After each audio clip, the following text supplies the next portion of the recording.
बायकोचं बाळपण केलं.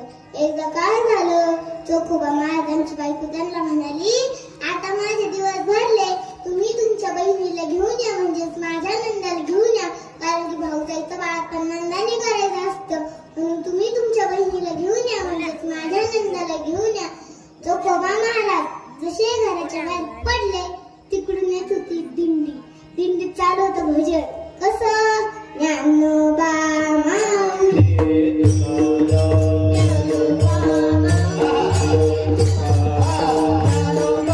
माऊली, ज्ञानोबा माऊली, तुकाराम.